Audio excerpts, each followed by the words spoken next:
আসন্ন মার্কিন প্রেসিডেন্ট নির্বাচনে রিপাবলিকান পার্টির প্রেসিডেন্ট প্রার্থী হিসেবে আনুষ্ঠানিক মনোনয়ন পেলেন সাবেক president Donald Trump. To be our nominee for the 47th President of the United States of America.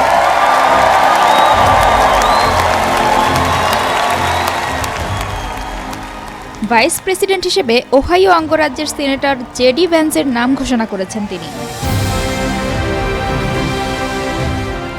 গত 15 জুলাই থেকে উইসকনসিনের মিলওয়াকিতে শুরু হয়েছে রিপাবলিকান পার্টির জাতীয় সম্মেলন, যা চলবে 4 দিন। সম্মেলনের প্রথম দিনই আগামী নভেম্বরে অনুষ্ঠেয় আমেরিকার প্রেসিডেন্ট নির্বাচনে জেডি ভ্যান্সকে নিজের ভাইস প্রেসিডেন্ট হিসেবে ঘোষণা করেন ট্রাম্প।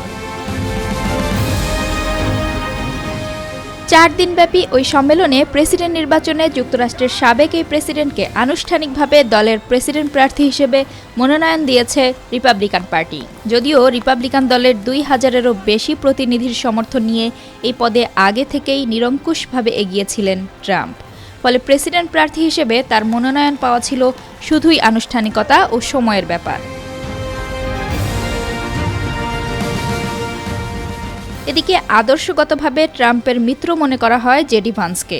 রিপাবলিকানরাও মনে করেন আসন্ন নির্বাচনে ট্রাম্পের পক্ষে তৃণমূলের ভোটার ও সমর্থকদের চাঙ্গা করতে পারবেন জেডি। মাত্র 2 বছরেরও কম সময়ে সিনেটর হিসেবে দায়িত্ব পালন করেছেন 39 বছর বয়সী ভান্স।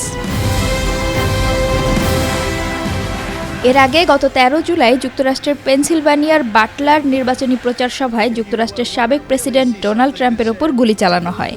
হামলার পর রক্ষণশীল মার্কিন মিডিয়াকে দেওয়া এক সাক্ষাৎকারে ট্রাম্প বলেছেন, ভাগ্য বা ঈশ্বর তাকে রক্ষা করেছেন।